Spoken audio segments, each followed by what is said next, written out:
In this video, I will be discussing Python PIP module and its usage. So what is Python PIP? Python PIP allows you to install packages. It is the official package manager for Python.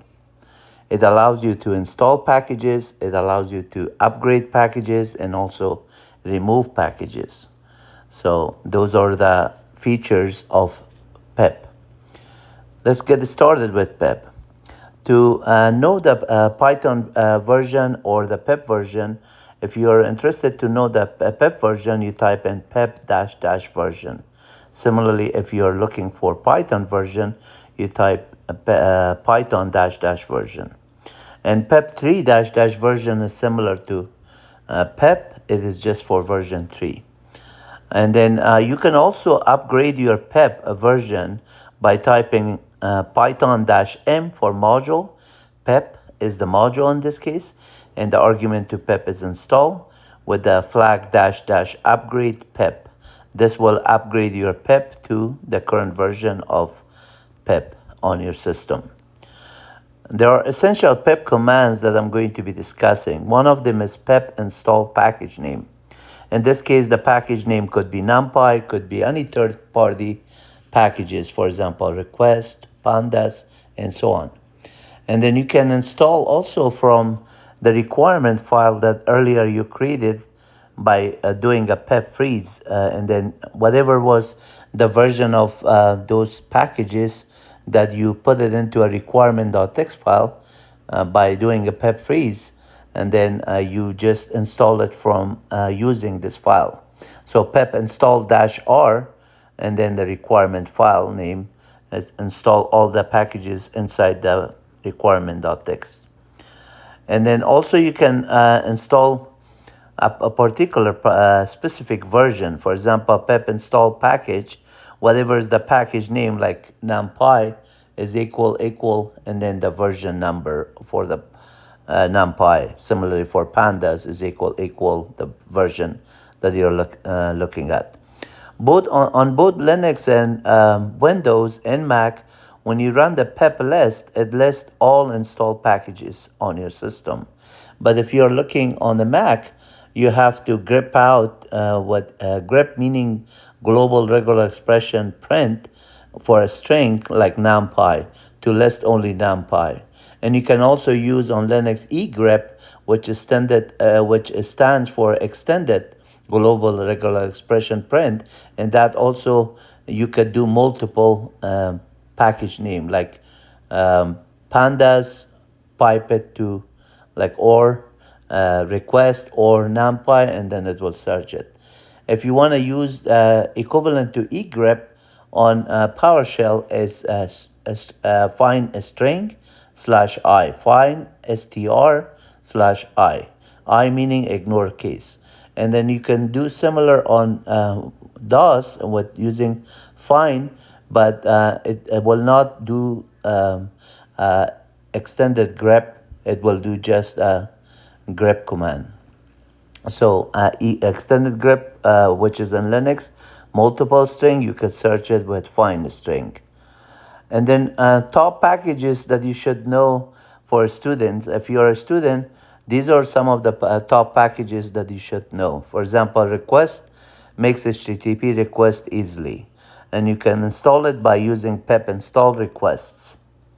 And remember, there's a S at the end of it. And also Beautiful Soup 4, in order to do HTML parsing, and you could just do pip install Beautiful Soup 4. Similarly, pip install pygame to build games with Python. Similarly, pytest, write and run test easily. Pip install pytest. And if you want to do Turtle already is part of the built-in, so it comes with it. You don't have to install it, but you can use the import to load the Python module Turtle and use it for draw graphics and learn coding. Flask is also for web application framework. Pip install Flask. You can also do top packages for developers. For developers, Django is for database and framework, and that you could do full stack pip install Django, and also a fast API for developers. Pip install fast API with auto docs, generation of documents, and SQL Academy, which is a database for ORM toolkit. ORM stands for Object Relational Mapping, which means that you could use object-oriented programming concept to do relational database connecting to the database, not SQL, raw SQL commands. You are using ORM and object-oriented programming. Celery is async task queue worker, and pip install celery.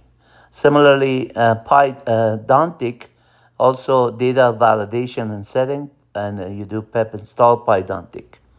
Similarly, with HTTPS X, allow you HTTP client server architecture with pip install HTTPX. You using HTTP and HTTPS for a secure server. Top packages for NumPy. This is for data scientists.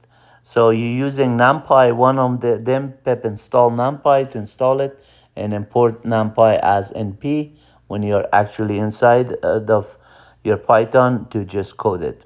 Array and math operation NumPy.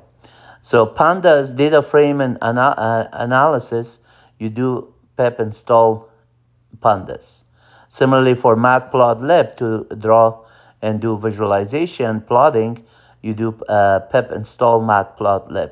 All of these are third-party packages that you have to install them using pip. Pip install scikit-learn. This is for machine learning algorithm and tools versus TensorFlow, which is for deep learning and neural network kind of coding. So you do pip install TensorFlow in order to do deep learning and neural network.